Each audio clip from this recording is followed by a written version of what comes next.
Good morning, good evening, good afternoon, or good day wherever you are in the world, and welcome to the next episode of No Dice, No Glory. Sponsored by our jobs that actually pay us money, we're coming to you not at all live from an abandoned arms factory deep under a mountain in West Virginia. We are proud to proffer to you the finest in wargaming coverage. Without any further ado, let's get this show on the road. Well, thanks, Sean, and we have a special guest here tonight on No Dice, No Glory. This is Mitch, and I'm joined by, of course, Tom Gall from the Twin Cities, but with us from New Zealand, where it's Monday morning and it's Sunday here, we have Pete Simunovich from Battlefront. Pete, welcome once again. Hi, guys. Thanks for having me. Oh, no. I've been looking forward to talking to you for quite some time because there's a lot to talk about. Late War, we're here. Yeah, Late War is almost here. So we're all excited. We can't wait to see it. So let's just get right to it, because most of our audience knows you by now, and I want to hear a little bit about Flames of War, Late War. We're coming up on the 75th of D-Day. And looks like we have some real interesting stuff coming out from Battlefront to coincide with that anniversary. Now we've got some really cool stuff coming. Got some cool plans. Got some great OP stuff coming. Some D-Day landing stuff. So we're starting in June with the Fury and Hit the Beach and Fortress Europe and the 4 army deals. And everything's all plastic. We got the Fortress Europe comes with the 4 card packs as well. So every army will have card packs going forward. But they're really good value, guys. It's a great time to get back into Flames of War. Those big army deals. I got the US one here. It's like, I think I'm trying to put it in Imperial here. It's about, I think it's close to 10 inches thick, the box.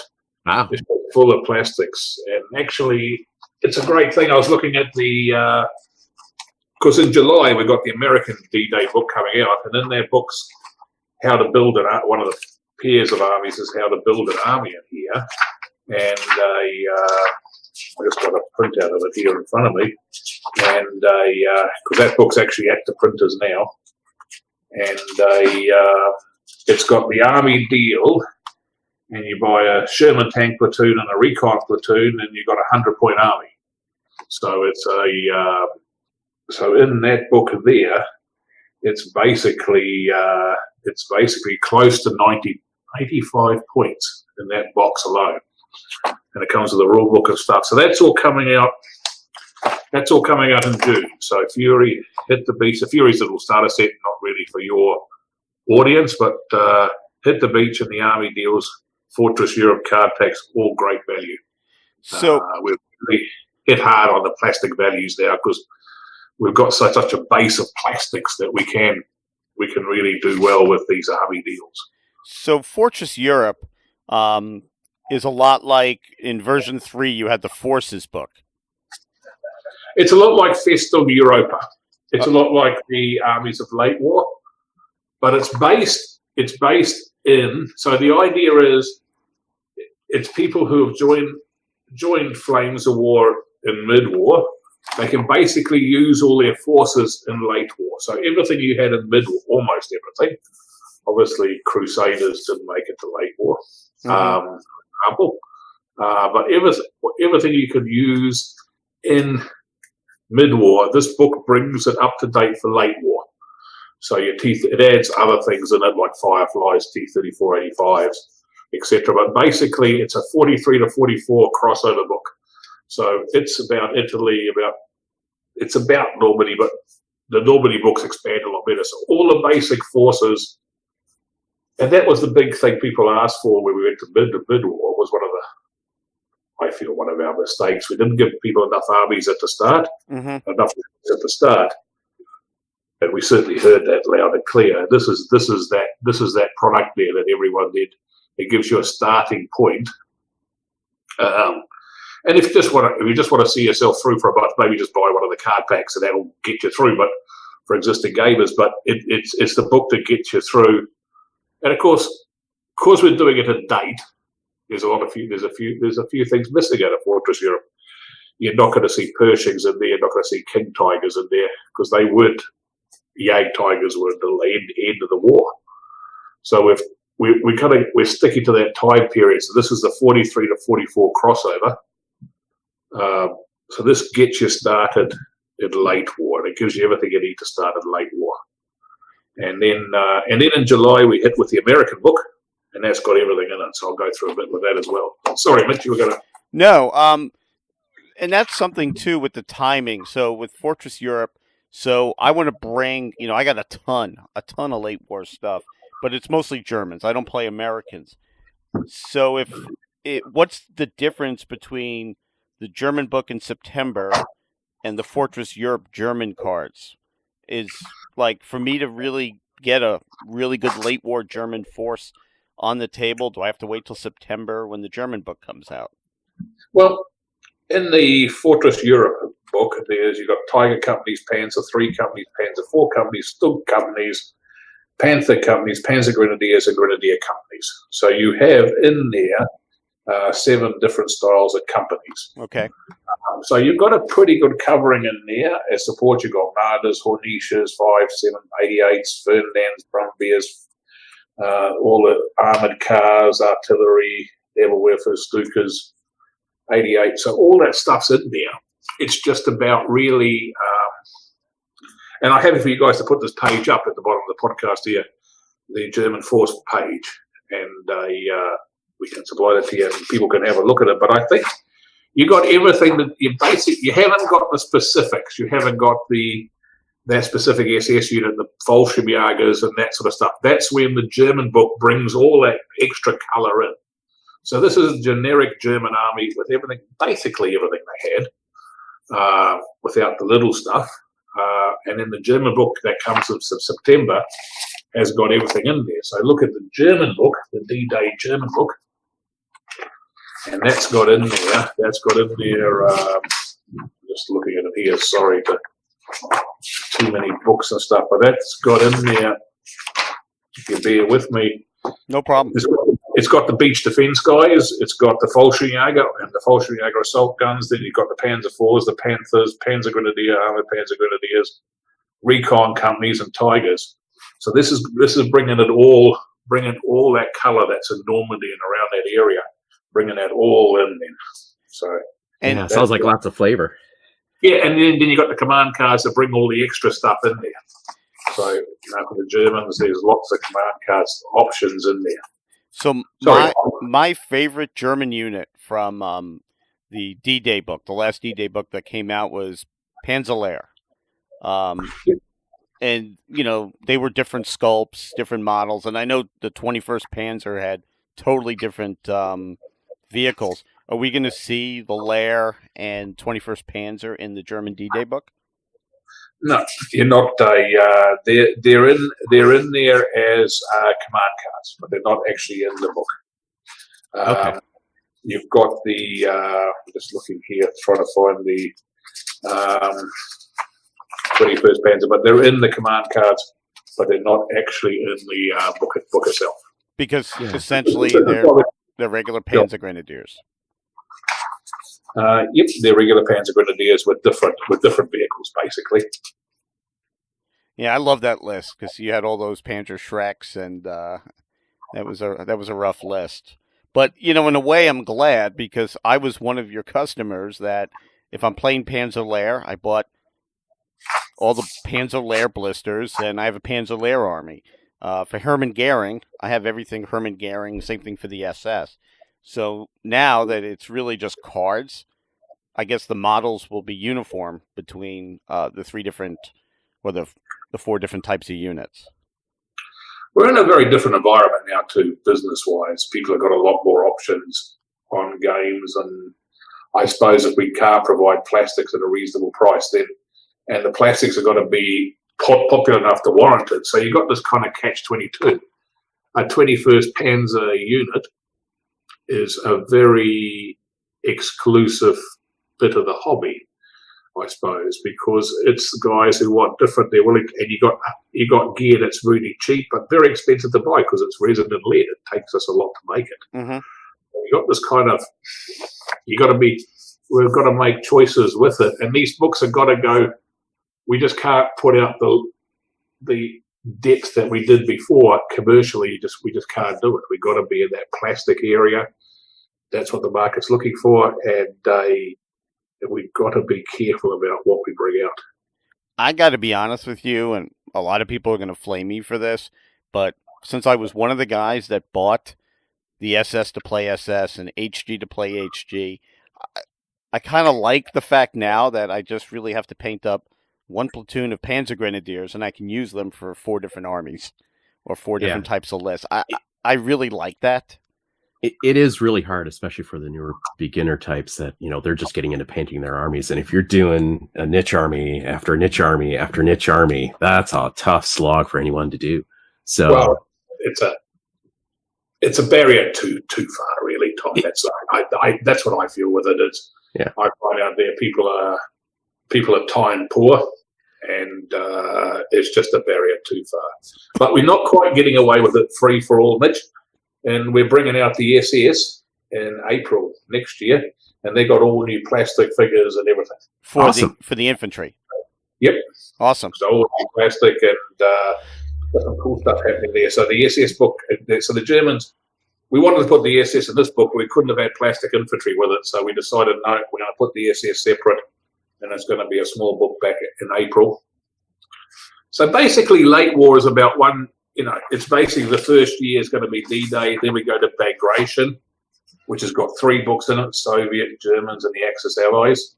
Then we're the Bulge, again, with the Americans, the Germans, and the British. And then the Berlin, the Soviet, and the Germans, and another book. So the first year we got 4 books because we've got to kind of get it together. So we got the Americans, the Germans, the British, and then the SS. And we're trying to. We heard the story as well from people. Don't want to keep buying more and more books, so we hopefully your army will get done in 1 year.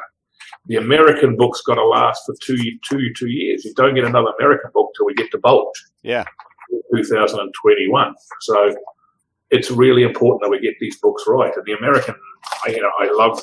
I've got a printout of it here in front of me. These guys can see it, but it's just a great book. It's at 124 pages, I think it is. And it's just got, you look at the lists in here to go through it. And we try to make sure that we covered everything we can cover, and then everything else is in the thing. But you got the parachutes, you got the gliders, you got the Rangers, assault company, rifle company, veteran assault companies, veteran rifle companies. Then you got the M4 Shermans, the veteran Shermans, the M5 Stewarts, the veteran Stewarts, the armoured rifles, veteran and M10s. So across the board there, you got all that mix that's in there. It's a total of 14 different formations. That's pretty good. So, that is good. So let's say, guys, and here's another question I keep getting asked. U.S. paratroopers will be in the D-Day books. That's where we're going to see the airborne. So British airborne. Yeah. We won't see until 2020. You won't see the British airborne until February 2020. Okay. That's when you'll see the British airborne. Yep. So it's unfortunate, but we've got to spread it out. We just have to. It's the American airbornes. They're lovely sculpts. They're great figures. The British airborne. They're working on them now. Alice is working on them now. But the book's divided up into 3 parts. The formations are divided up into 3 bits. So you got the D-1. So you got the parachute and glider guys, D-1. Then you got the D-Day formations, the Rangers, the assault guys, the rifle companies, the veteran assaults, veteran rifles. They're actually on the D-Day. They're the guys fighting there and through later on, right through to St. Lo. And then you got the breakout formations, which is all the armoured formations and the armoured rifles. So they're kind of divided into 3 groups, all in this one book. Yeah. I think it's our best fight. Victor and Mike Hord, we've done it's our best, I reckon it's one of our best books ever. I'm really excited to see people with this book. I think my feeling is that Fortress Europe people are going to concentrate on what's missing. But a month later, the Americans won't complain anymore. I think and it's not about complaining, it's about just wanting more, I understand. But the Fortress Europe book's about that transition, and then the next month, the American book there's a very rich tapestry in there. Yeah, well, I mean, I'll tell you what. If you don't want to call it complaining, I'll call it complaining, because gamers love to complain. But a lot of it just shows their passion. So one of the questions I'll ask, and it's probably a no-brainer, but your release schedule, the biggest limiting factor is the sculpts.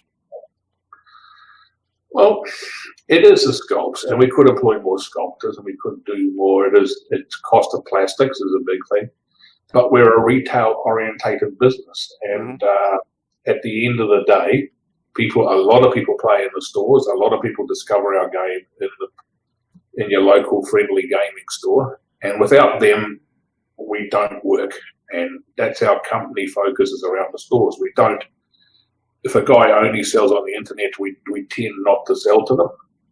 We restrict that as much as we can. And I know people complain about it, but we want people to come into stores and enjoy the store environment. So we support our local retailers, and they need sales every month.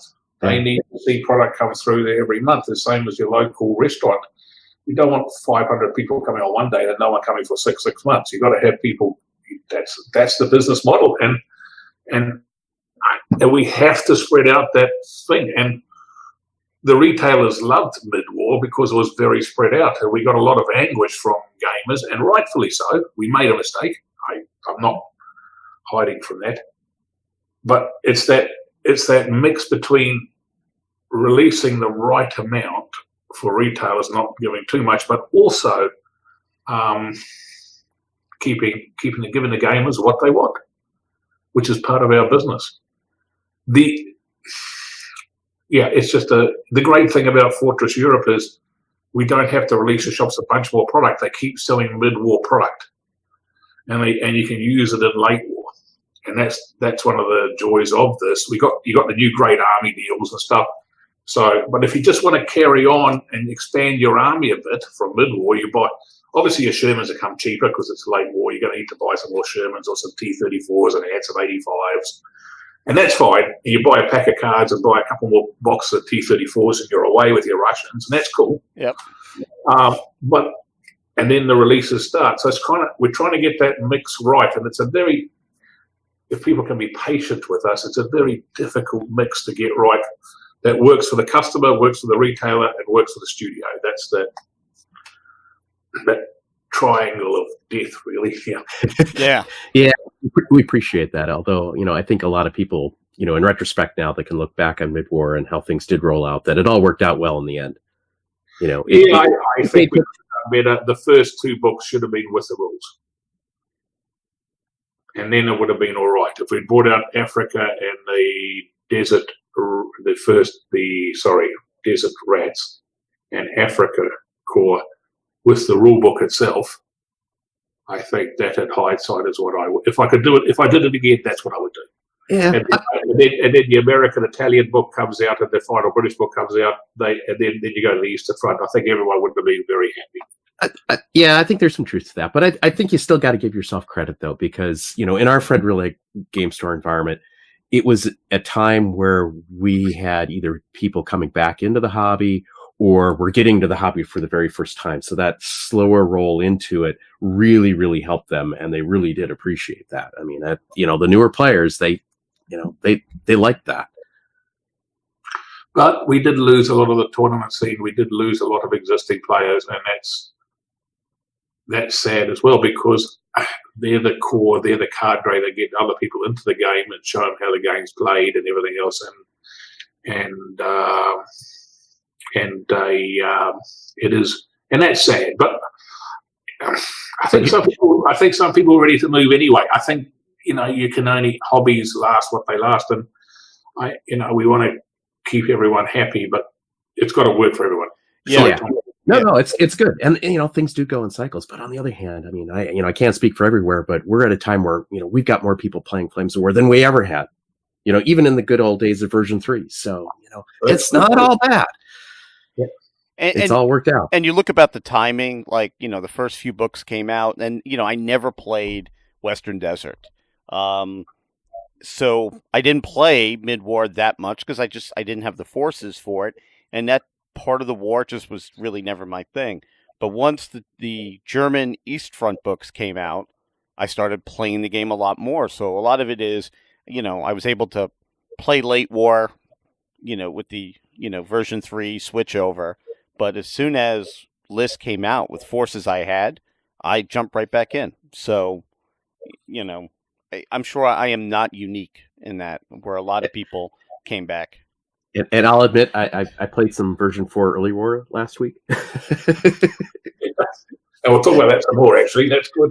I think we got mid-war right when we hit with Fighting First. Yeah. We put the American book out. I think we knew we learned our lessons by then. And you really hit your stride then. You really did. Yeah. And from then on, I think we were right then. But it was that Armored Fighting First book, which is, it just took, we need to get, that was, I think that should have been our first release. The other two books should have been in the rule book. But anyway, 2025. And I want to tell you another good thing that happened. And you may not, it's one of those dynamics you may not have realized or may not have seen, but in the tournament scene, that as the books came out, the tournament scene changed and it would evolve as book would go to book to book. And people would, suddenly this new force would come in and people wouldn't know how to play it. And there was new challenges and that brought a lot of excitement and people really liked that. I think people did. I think there's a lot of people who didn't want the change, and that was going to be a little bit negative. There was people who didn't want the change and didn't want to see their 155s not be able to stop tanks. And I think there was a bit of that out there, and the meta always changes. The meta, and if the meta didn't change, we wouldn't have a healthy hobby. Right. And that's the meta's got to keep changing. And I'm just. And I think we got rid of lots of stuff too that we didn't need, the staff teams and trucks. Transport for everything.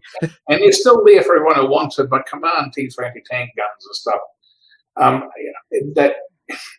All that sort of stuff was just, I think, people got disappointed by it, and I understand. But I think it's a much better streamlined game because of it. Yeah. And I think, and I'll just give you my 2 cents.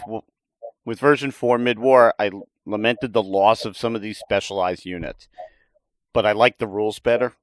I thought the game played quicker, and it was more clear cut. So, you said the meta has to evolve, the game has to evolve, and I think the stuff that you guys got rid of, I don't have a problem with.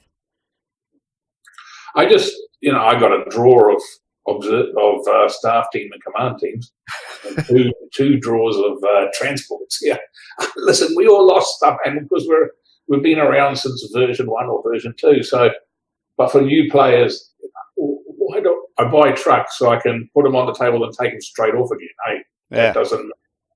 Why doesn't the staff team help with the gun? We're just a casualty first. Why does the command team for my Pack 40s, he becomes the first casualty? It just none of that made sense. And to a new player, to a new guy, and we need to get rid of that complexity. Because we need the new blood in the hobby as well. That's the other thing. As a company, we need it, obviously, because that's where our income's from. But as a hobby, we need it as well. Yeah.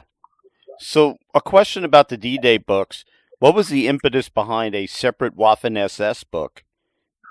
Plastic Waffen-SS. No, well, just the book in general. Like, usually Waffen-SS has always been with the Germans, with the main German book. Did you guys have enough lists and flavor to put into its own separate book? To be honest with you, I got a draft of the Waffen-SS book here, and we've done that, and we've added the colour in there, and it is quite cool. It's going to be interesting how people see the SS, because they're very different. They're very aggressive. They're going to be hit on 3s as aggressive. So this is, and that's just a spoiler. So the SS are going to play very different, but you're going to get a lot of Panthers, a lot of this sort of stuff. There's certain SS are still very good, but there's a lot of SS there that they're fearless, but they get hit quite easy, a bit easier. I think you're going to see some interest in the SS book. The basic reason we did it, we never thought we were going to do it. The real reason we did it is we couldn't get the SS infantry out in time. Gotcha. Mm-hmm. We had to go with lead infantry, and I think to attract new gamers as a company, we've decided Late War's not going to have. We've still got some lead infantry. The American has the beach guys.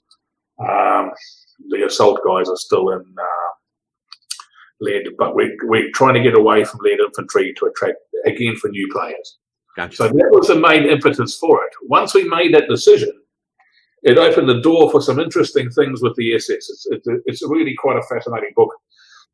I think you can have quite large units of SS Panthers and this sort of stuff because of this. And I think people are going to be, it's going to, when that pops out in April next year, it's going to open a brand new meta again. So Excellent. It's going to be different here. So yes, it was because of figures, but actually it's been an interesting process. So the other thing, go ahead, Pete. No, go ahead, Pete. The other thing coming out of May is we've got all the new paints, new colours of war. Yeah. I've got a copy of the book here. Listen, we'd have liked to have done a lot more with Colours of War. It's just a lot of books coming out. It's got all the existing stuff in there and some new stuff in there. And it's a fun book. But the exciting other side thing, we're back with Vallejo again. Yeah. Kudos for doing that. Yeah, people like that idea. We like Army Painter. We like dealing with them. I just think Vallejo, for painting tanks, Vallejo just seems to work a bit better. So I don't need to interpret what Comrade Khaki is anymore? No, you don't need to interpret that. And it's all in there for you in the new Colours of War. It'll all come on the website soon, all the conversions and everything. Awesome. It's all there. So it's all done easy. So the new Colours of War book as well. So we got, so it's becoming we're trying to make it a full hobby. It's easy to get into. You can buy an army deal, buy a card bag, buy a book.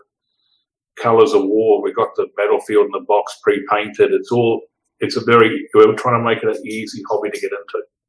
So one more question, which kind of goes back to maybe late war book a bit, and maybe you don't want to answer this one or not. But one of the special things that you did in mid-war with like Enemy at the Gates is you put in some special rules and special missions for city fighting.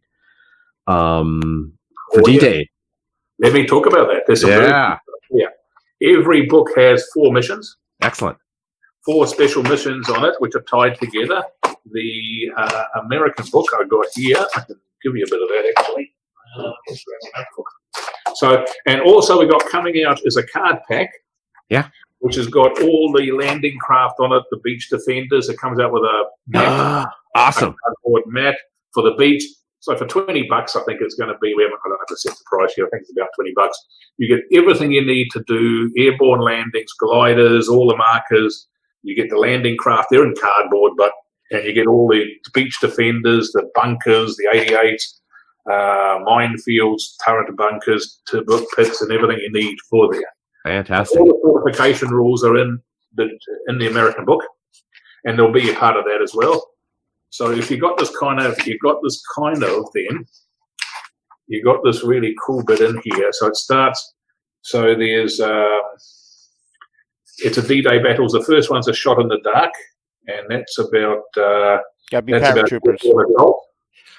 So the first one, then it's helpers on the way, which has got the glider guys and everything in there as well. Oh, awesome! So you got those 2 missions, and then you got FUB, and then you got the D-Day landing stuff. You got helps on its way, FUB, and then you got no retreat and breakthrough as out of the main rulebook. So you got this kind of linked campaign with all these missions in here as well, and how they're done, and how the forces are set and everything. So there's a whole 20-page section in here about.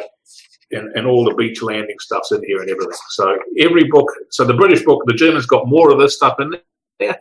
So the German book will expand this. Then we get to the British book, it has all the bocage stuff in there. We've got some cool cardboard bocage coming, which is 3D. Mm-hmm. It'll fold up into 3D, and that you can play all the bocage battles in there. So we're going to all make, the stuff's available in resin and lead, and all the stuff's available as well. But if you just, like you and me, you play a couple of D-Day, you play the D-Day campaign once and put it back, it's kind of, it's not something you play, but it's all available if you want to go extra. But it's a $20 card pack, which gives you all the, I think there's 6 sheets of card in there, pop-out card. They give you everything you need to play the game. I love the scenarios that are just created for the books. I just think that is just, especially when I did the Great War demo a couple of weeks ago, and people are like, hey, look, some of these are trench fights, some of these aren't. And just showing them how all the books, Nam, Fate of a Nation, have unique scenarios. I like that. People, at least who've been playing for a while, they really treasure these things that draw them out of what they've been playing over and over again. Like from the More Missions pack. I mean, don't get me wrong, we love playing those things, but being able to do something special with a new set of missions, that's fantastic. Well, it's easy entry too. You're going to use your existing armies. You buy a $20 card pack. Got all the beach landing craft and that everything. You can play a series of 5 campaigns. The German book will have some more in it. You're up to 10 games, and you buy the Bocage set. You've got some bunch more games there as well, and you've got a couple of Normandy campaigns for the sake of some cardboard, which is again easy to put away again when you finish and get out when you want again. It's not taking boxes of bunkers and all this sort of stuff. And the cardboard stuff looks really good. The graphic guys have done a great job on that. And there's also a D-Day campaign. There's a linked campaign, which is a card-based campaign. I need to find the details on that. Really? Mike Hort wrote a while ago, and I've kind of now, we've got that much on, you forget what we're doing. So is this like a Firestorm campaign or something different? Campaign going, but it's a league. We've got a league going first of all to help people get their armies together. Awesome! But the really cool one, and that's cool, and that finishes with Beasts of War. But we've also got this card game, which gives you your missions and stuff as a card-based. I know you guys are going to ask me all about this because now. Of course. There's a build-up campaign too, and that starts in, which that gives people lots of stuff like D-Day movement cards and mission token sets and deck bosses and stuff, and that starts in,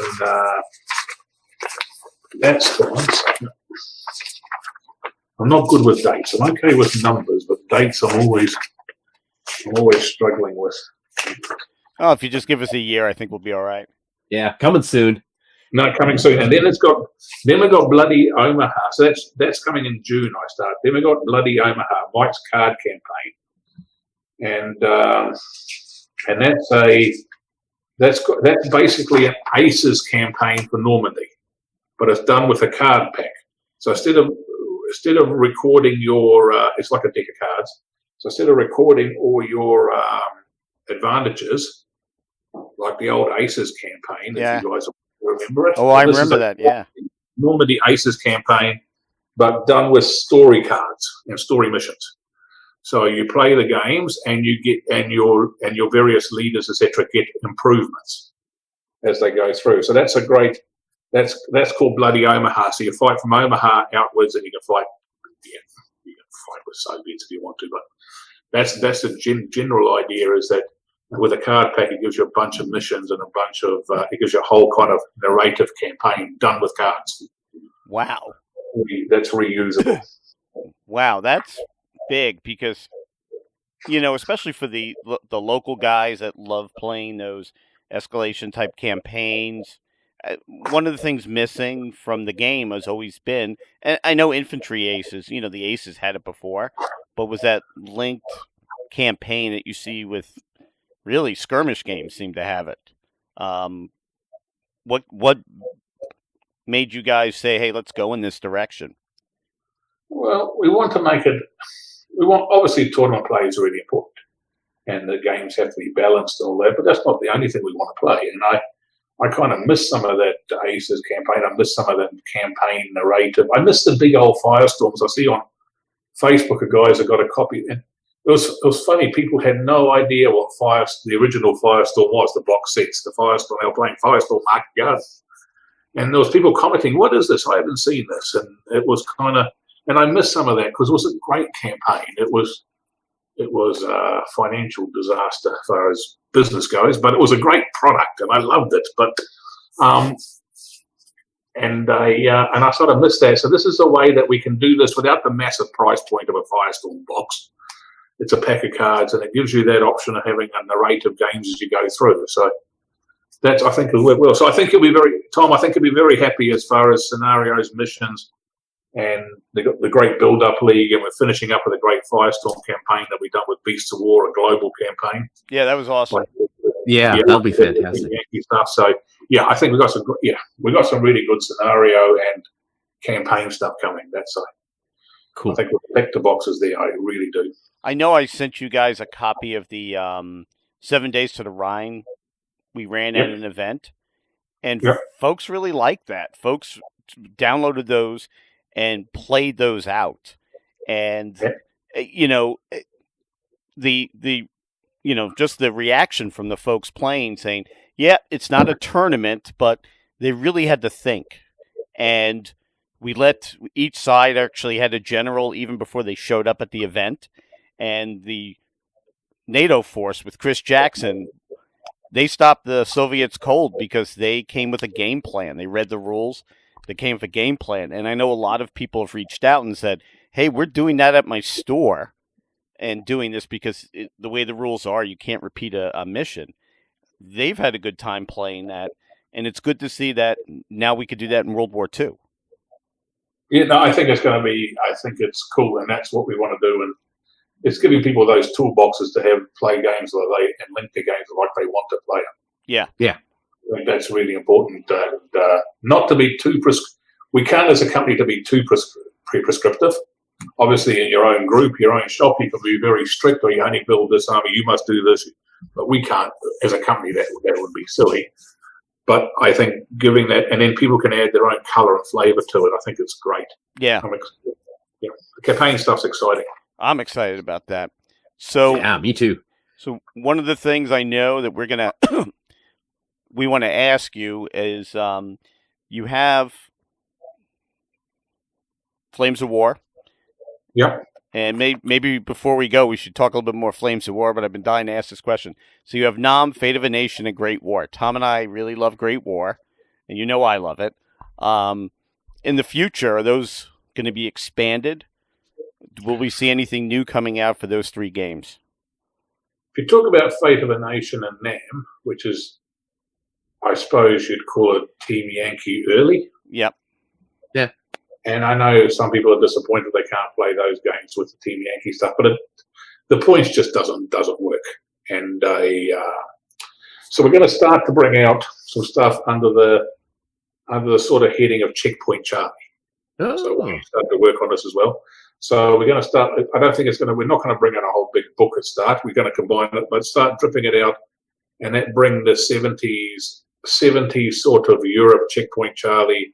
So the American forces in Europe, the Soviet, the Chinese, not in Europe obviously, but the various forces in Europe to bring them in there, which gives us the opportunity to do something like a plastic Centurion and a plastic M48 and that sort of stuff as well. So yes, there's certainly, and the one I'm busting to do is my Bush Wars one, which is in the 80s. It's really in the 70s sort of equipment. We talked about that a couple of years ago, if you remember. Yeah, and it always gets put on the back burner, and they don't listen to me around here. It's just wrong. Well, I know a bunch of guys would be excited for that. So we'll start seeing compatible forces in Europe that will play against Fate of a Nation and Nam. Wow, that's really exciting. And I've actually gone through Checkpoint Charlie myself a few times, so I think it's a great name. I think that's the sort of period, and eventually it'll come together as a whole book. So we're going to put out the Americans first, or example. We haven't really got the schedule out yet, and some cards to go with it. Whether we actually put out a card pack or make it downloadable, but let people collect armies for that period, and then eventually it'll all come together in a Checkpoint Charlie book, I suspect. Awesome. So cool. I'm going to ask like the more obvious questions with that before we get back to Flames of War. So, standard questions I get asked. Korea. Yeah, Korea that's another even further step back. Talk about the Korean War. If you're talking about North Korea, I would certainly envisage them being included there. I don't know. We've got no plans for Korea at the moment because that's almost late war late.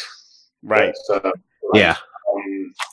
So you're in that period there. We have no real plans for Korea yet. That's our current thinking is to expand the Fate of a Nation NAM world into being more Team Yankee early, being more options in there, so people can play that sort of period. I think it's important not to chop and change as well. I think we've got Team Yankee, got Fate of a Nation and NAM, and I think expanding that period and making it right is getting it complete is more important than chopping and changing. I think people want various things, but I think we've got to stay true to that. You've invested in this, you've got your NAM army, but this is a choice to add some stuff for the American side. These are some other people who can fight you. That's, to me, is important. Yeah, it really plays to your strengths. And I think the other thing that it does, especially for the player base, is it gives them yet another temptation to get into that particular time period and therefore grow the player base in that area, which is, that's always a good thing. And the other great thing about Checkpoint Charlie is it uses the same Team Yankee terrain. Yeah. Battlefield in the box just flowed. Europe didn't change that much in 15 years. Yeah. And you have most of the models already. Yes. Pretty much. And it would be good to see the Centurion coming out. So let's jump up to Team Yankee. Oil Wars, we covered it heavily here. I threw out my product review last week. Beautiful models. The Perez, now my new favorite model after the A7V. Really liking it. But here's something that folks I don't think understand. A lot of folks were like very diehard Cold War type players. And they're like, well, with adding Oil Wars, the game becomes ahistorical. I hate to tell them this, that there was no Third World War. The game is ahistorical. But I think Oil Wars was amazing.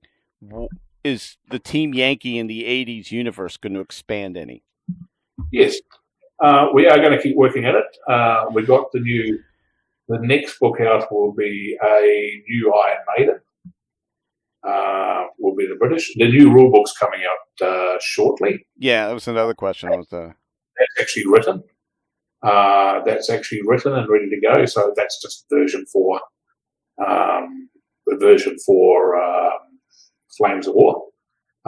So that'll be there. None of the cards, nothing's changing. But the new Iron Maiden will come out, and that's got some cool new models in it. Challengers, Warriors, they're the plastic ones. But we're also putting out the Fox, the Marksman, and the MRLS. Nice. So you got to get some, and you got some more options for more different things in there as well. So that book's being redone, and that'll be the sort of the finish of the British in World War III. So that's got the Challenger and the Warrior in there, and that's what people are looking for, really. After that will come the American one. That's got some interesting stuff. I think got a bit. I can't remember the schedule. I think the American one next. But that's got some really cool stuff in it, actually. It's got the M1A1, which you've got the kit for already. The Bradley and the Apache are coming with that. Yeah, because I am tired of guys asking me about the Bradley. Yeah, that's a common request so around here too. Of asking about the Bradley. But also, we're going to put in here, we've got some other stuff like MRLS, the Lab, the Air Defense, the MUT and stuff. But also, we've got in here, you've got an armored, you had a division that had all the experimental stuff. And we're bringing some of that in as well. His name eludes me just at the moment. We've got an interesting insignia, and they brought in a bunch of. I should be better prepared. Sorry, guys. Don't worry about it. No, it's okay. In there with that your army, Combined Arms Heavy Company. So we're going to put some. I think it's Stingrays going in there, or the RDF, the Buford. I think there's some of that gear going in there too, which is from this. They're called the 9th Motorized Division. And they got a whole pile of experimental gear. So they obviously would have got to Europe as well. They'd have been rushed there. So we're putting some of their gear in here as well as a separate unit. So offer a bit more colour. So, and then we got the new Soviets. There's no big surprises there. T80 and BMP3. The Germans get I think they get the Germans were a bit far. That's a bit far ahead, but the Leopard 2A5. Oh, ooh, nice. We'd like to bring that out to there. And everyone's favourite. Everyone's been waiting for it. The Canon Jagdpanzer. yeah. Well, you technically have them in the game. Yeah, As Jaguars, as missile shooters. Yeah, but we're going to bring up the model. The one with the gun on it. It's got a gun on it. What's the 90mm gun. Yeah, so that's people around. That's coming. So everybody's been asking about that. Yeah, so lots of cool stuff. So very much a lot of cool stuff coming out for Team Yankee, bringing it all up to speed, up to date. I'd like to bring something up with the Gulf War, so we can kind of, because we've got all the bits. Once the American book's out, we've got all the bits. The British book's out and the German book's out. We've got all the bits that we can do a Gulf War, something to do with the Gulf War for campaign led. Yeah. As long as it's not too personal for people or it's not too PC, we're down here. It's a bit. We've got to be careful of that. But I think it's Team Yankee's got a good future attached to it, and it's got lots of stuff coming, which is good. Well, and kudos for getting a Masters going for the Team Yankee players too. That's deeply appreciated. The what? Sorry, doing the Masters is for Team Yankee as well. Yeah, it's cool. Yeah, thank you very, very much. Team Yankee. Well, I can tell you this: people are going to be jumping for joy with the Bradleys.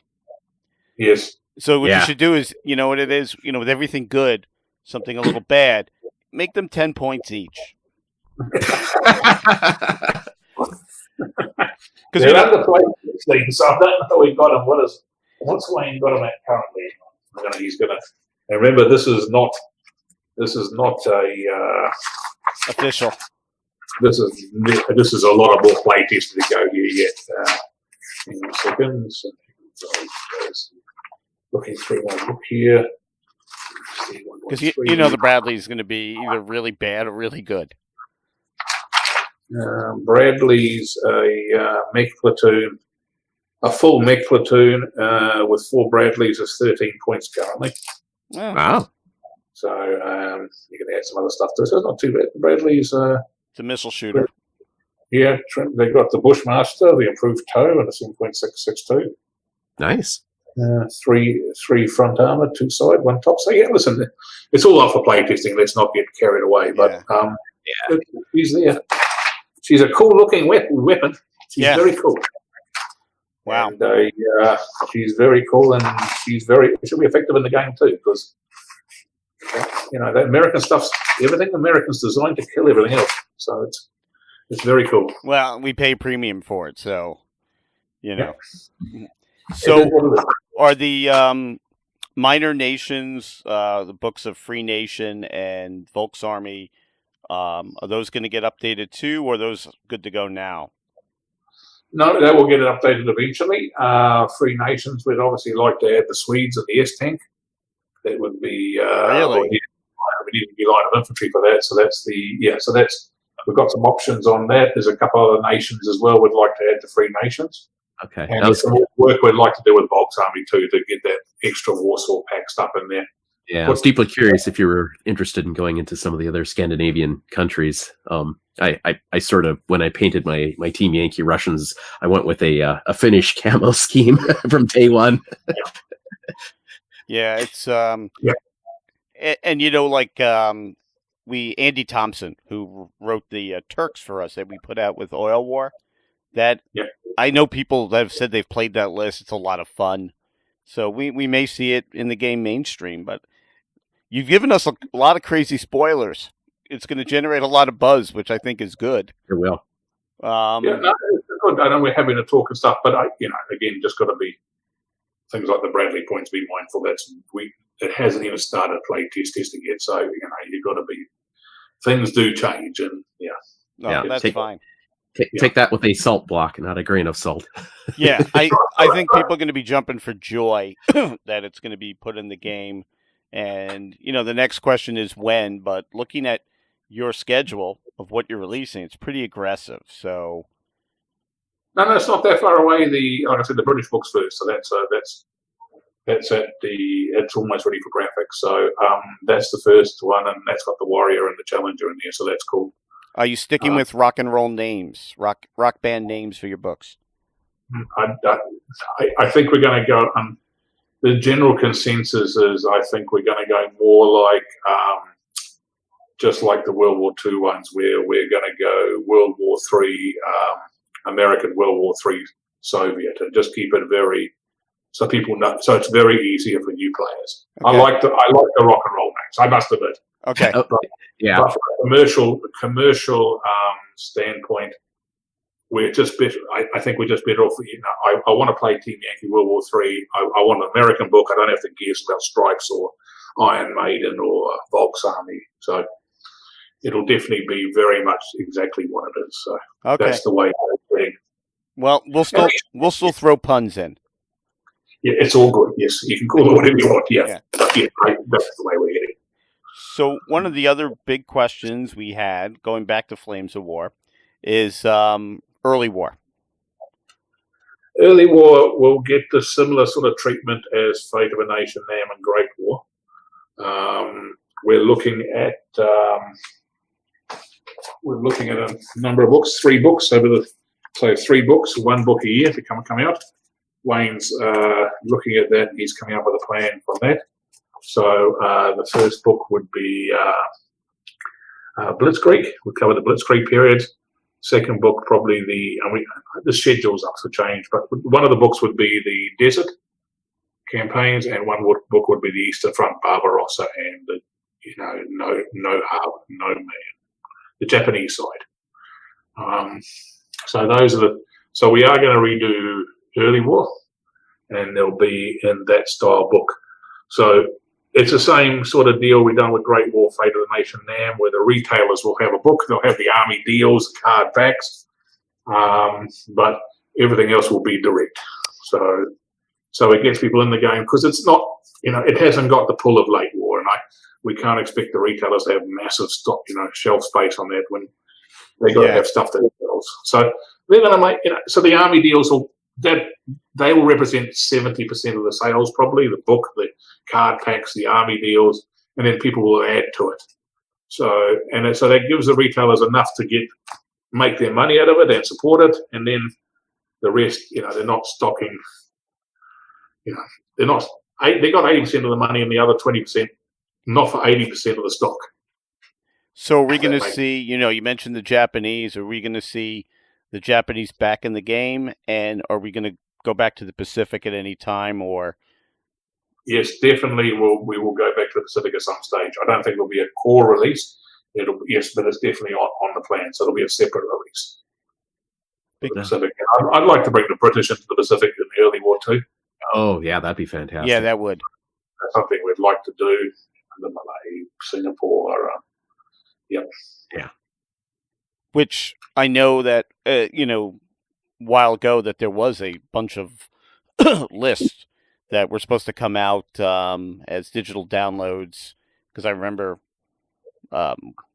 reviewing them that dealt with the British in India for mid-war, and it was supposed to be time with the Pacific stuff, because that is something I would love to play, especially with some of the special rules that you guys are now coming out with and special scenarios of doing Burma and some of those fights, because you take some of those rules from Nam with jungle fighting and you move it over to World War II, and that to me would be a lot of fun.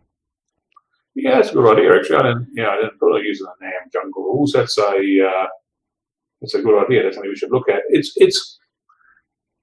We're in the hedges at the moment, getting set up for late war. It's a lot of prime to get out early, but once we're free of that, it is certainly an intention to do things like this Checkpoint Charlie, put out bits and pieces with and cards you can download, put it on forces, that sort of stuff where it's easy to get hold of, and then later on combine it into a book. I think that's going to be a general consensus across a lot of periods. And that's something we need to put time and effort into, and that's I think is a good solution for a lot of these things, because Burma, to be fair, is a very niche market. Mitch, you might be keen on it. To me, it's not so. It's not. For some people, but it's a very niche market, and that's right. So we need to find a solution for it and have a good solution for it, but also be commercially minded with it as well. So it's that balance. But I do think that Checkpoint Charlie sort of solution offers us lots of options and lots of different periods. Right. It's taking existing models and just coming out with new cards, which is kind of amazing. So I'm going to ask a big picture question. When I got into this game, version 3 was just on the street, and you had early, middle, and late war. You didn't have all these other games. You guys have really expanded. Great War, Fate of a Nation, Nam, Team Yankee. How has this growth been for you guys? Has it been, a lot of hit and miss, or has it been mostly successful as you guys have pushed from version 3, growing the game, expanding it, and then going to version 4? I think as a company we've grown up. I think we've got lots of things wrong. I think particularly we're focused on finishing it. Then when we released it, we haven't really, in some way, supported it well enough. I think we need to support it better, what we put out. I think there's been some huge successes. Team Yankee is the obvious one. That's just been a massive success. But we put a lot of effort into it, a lot of plastics into it and stuff. So it's been and they're just great-looking models, a great-looking period. Nav and Fate of a Nation, I think, have struggled because they're very isolated wars. There's certain people who like playing in North Vietnamese, but it's obviously less players who would than one. The Americans have the cool stuff. If you just look at it from a gaming perspective, history aside, it's a very interesting war, but it's so heavy. I think they've struggled with those ones. So some have been really good. Nav and Fate of a Nation have been really good. Great Wars struggled for some reason. I don't know why. Great Wars really struggled. It just hasn't had the sell through that we would have liked. But I think mid-war, mid-war has been really good. I think it's refocused us. And I think we're set up now for late war and moving forward with things like Checkpoint Charlie, late war, and this sort of stuff. I think we're really well set up.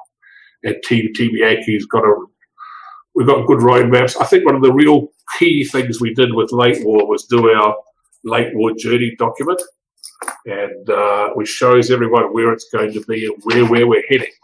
And I think that's I'd encourage everyone to have a look at that document, and it explains to you what books are coming and when, and when, and just follow the war. I think it's a really cool thing we're doing with late war, because you can, we've got the cardboard packed land in Normandy. When the British book out, we've got the blockage, and then the next book, and then we've got the SS, and then we've got the Battle of the Bulge, and they'll have its own we've got Bagration, next, and that's got, those fortified cities and everything else, and the great push by the Soviets and all that wonderful stuff.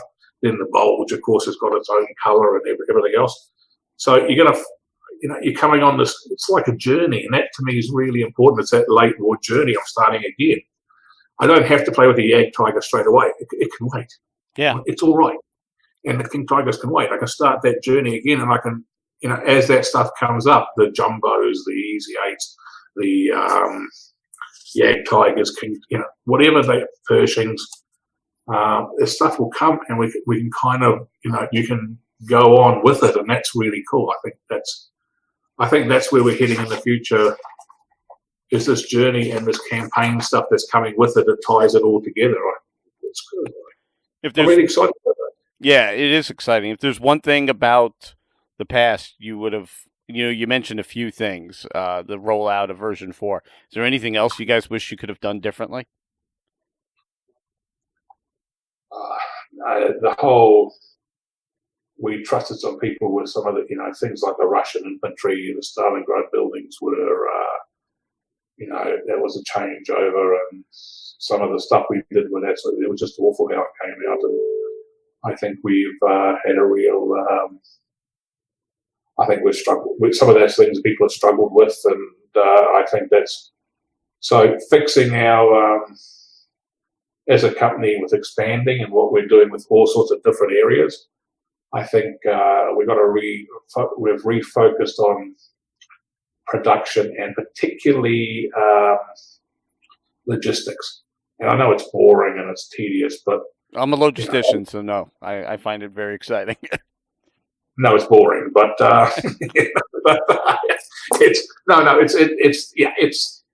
it's not exciting as I'm talking about what's in the book and what Nick's list is, but it's really important for the company. So we've taken one of our senior managers. He's in charge now of one of my senior guys. He's in charge now of the logistics and getting people through across the line. We're spreading out. We're not having all the eggs in one basket with various manufacturers and stuff. So particularly with plastics and stuff. So we don't. We make sure that we hit our times and their deadlines. That's been the biggest disappointment, is not hitting our times and deadlines.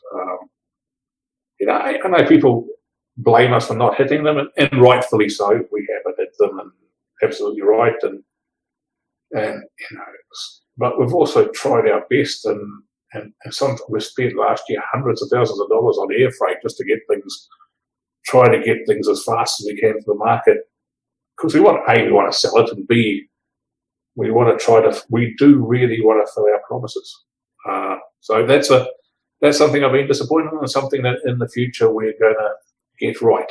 Well, and people don't really understand like that part of it and how hard that is.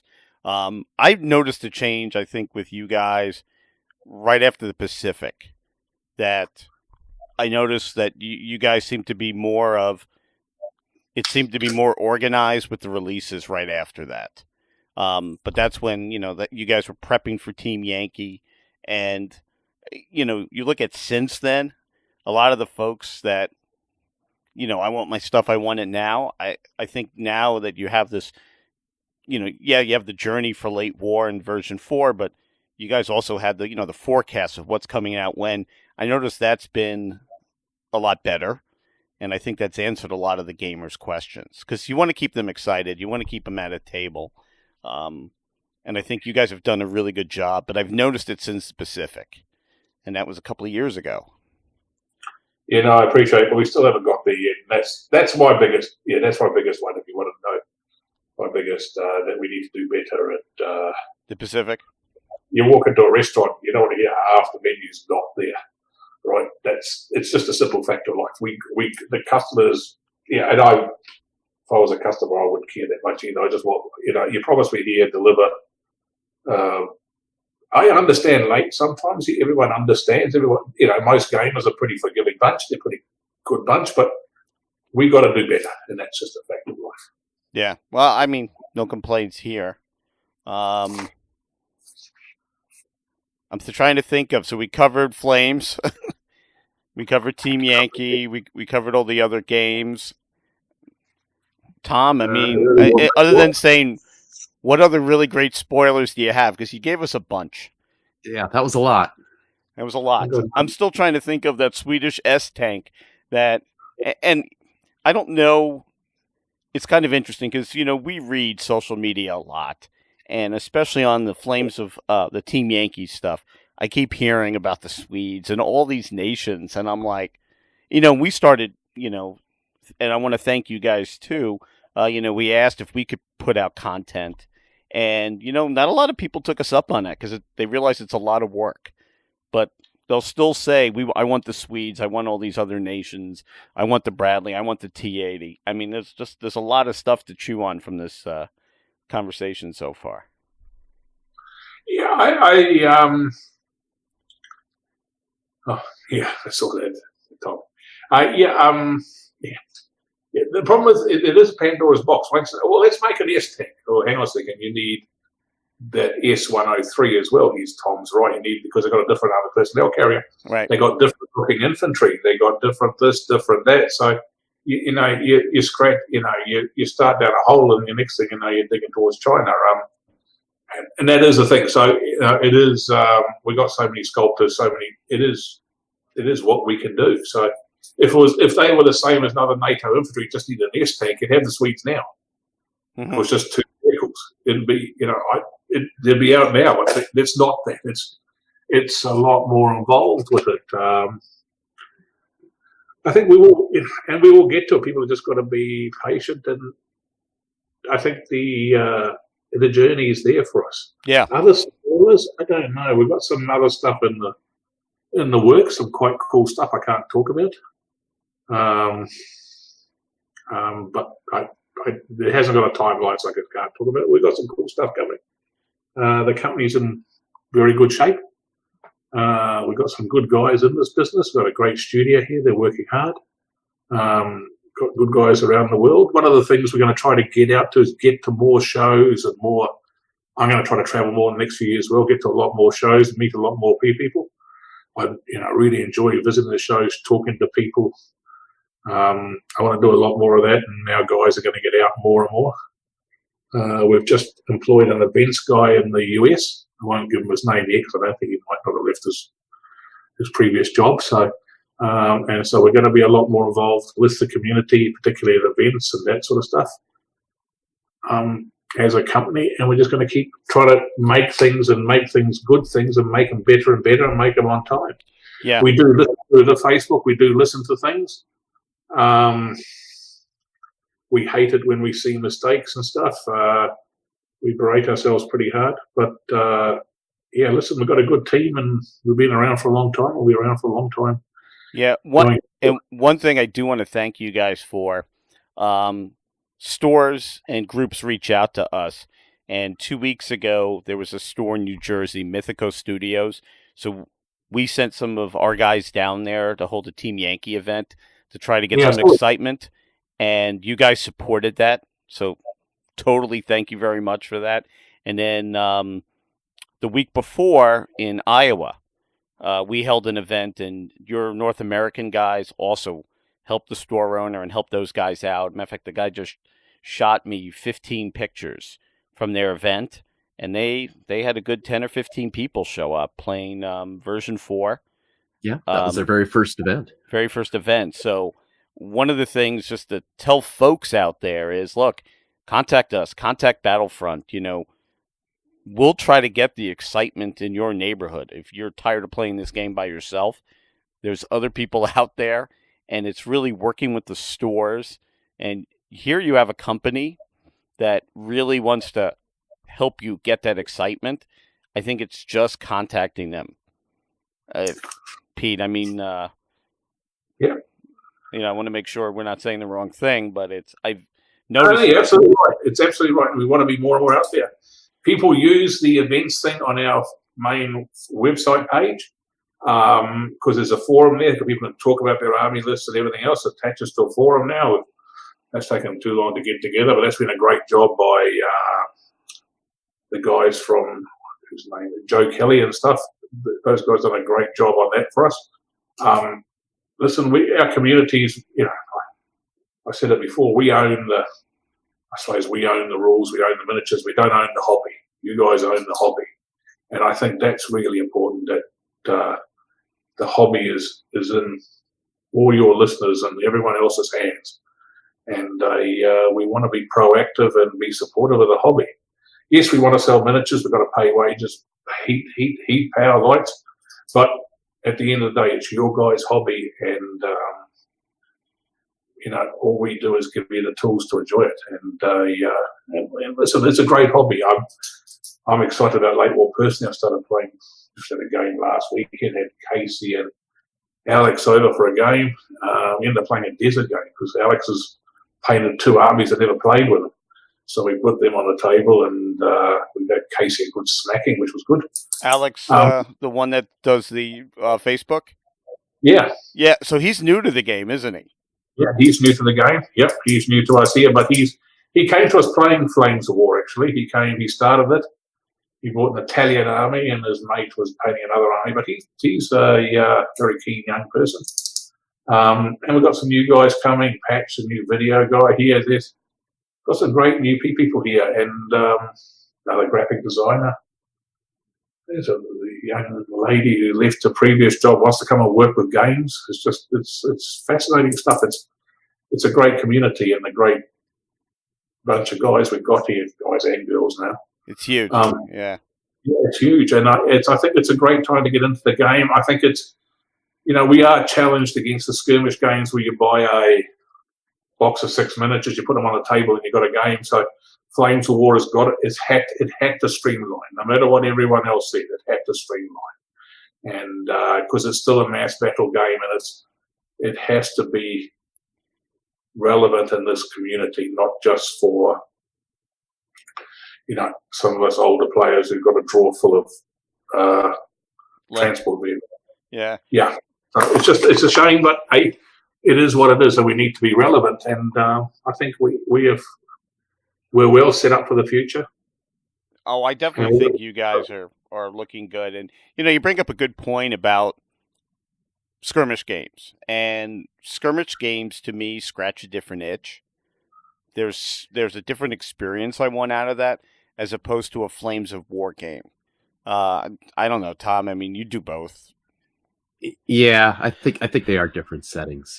That company level, formation level that Flames is getting. It is a different itch that you're scratching. And what's really great about Flames is you can show up at the table with a point costed army, play a friend, and you're going to get a game done in a couple hours. You can do that. And harkening back to the days of yore, I can remember putting on my 6x9 game table, which is just over there, and we play for 8 hours and still not get to a result. We all had those games, and in 1985 I was playing was ultra modern, and I was using chieftains and stuff. So in 666 mil, for God's sakes, and it was great. But all a Sunday, and we'd not get a game finished. I remember it well, and yeah. But those days are gone. People are time poor. It was interesting.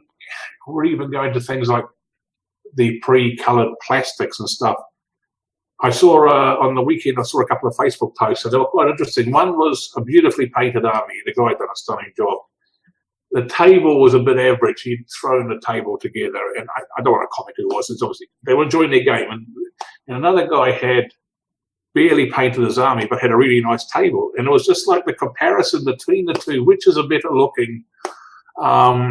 Put the two armies aside, and one's the winner. Put the two different effects down there, and it was actually interesting because actually the terrain sort of carried it a bit better, in my opinion. This is just, I'm not suggesting anything. I'm not trying to have a policy on this. It was just that dichotomy of the two was interesting, and I think we provide people are time poor. We've got to have this battlefield in the box. We've got to have these solutions. Get their and some people, the painting is very important, but some people just want to get on the table and try it. And so you've got to have this, and it's just you've got to have people have got to be able to just get into it, really. Yeah. If it takes you 3 months just to assemble and paint something and get to your very first game, that's hard to keep somebody's focus. No, you're not going to stay focused. So it is. I think there are solutions that we have to keep looking at going forward. And the biggest thing, really, the biggest fear wargamers have when it comes to miniatures is painting. And I am an average painter, but if you stick at it, that's the key. But have fun with your toys. Yes, have fun with the toys, and with pre-painted tanks and stuff, you can. I'm not suggesting you do that, but it gets you on the table, and it gets you at least gets you gaming. It gets you. It's not the end of the world now. I prefer paint, obviously, but it's just that everyone's different. It's your hobby. That's the secret. It's your hobby, and it's important that we don't try to control that. That's really important to us. Mm-hmm. Well, yeah. Unless you have anything else to wow our audience with as far as spoilers. I'm out to wowing, yes. I think they're wowed enough, and I know it's been a long time since you and I have spoken on a podcast, but I'd like to have you on a lot more regularly. And I want to say thanks for making time with us today. I know you're busy, but I know that the folks out there had a million questions. Not only did you answer those million questions, you opened up room for a million new questions. So we'll have to have you back. Yeah, listen, I'm happy if you to do a podcast the next couple of months or so once version Late War's out. Okay. Maybe do one with questions, make an area people can put questions in, and we'll work our way through them. No problem. We can do that. I would have brought Alex and Chris in and maybe Phil in as well. Maybe we do that, and we just got to get a bit Late War. Okay. There's a few things we want to get out of the door here. So yeah. No, that sounds good. Or even about the time when before Team Yankee rules come out, that might be a good time too. Yep. Excellent. Let's do that. Done. All right. Well, I am going to turn it back to Sean in the studio, and we'll go offline and ask Pete some other questions. But once again, sir, thank you so very much. And thank you for having me. And we look forward to speaking to you soon. Thanks so much for joining the show tonight. Remember to follow us on Twitter at No Dice, No Glory, and keep the conversation going on NoDiceNoGlory.com, now featuring our own message boards. Have a great night, everybody.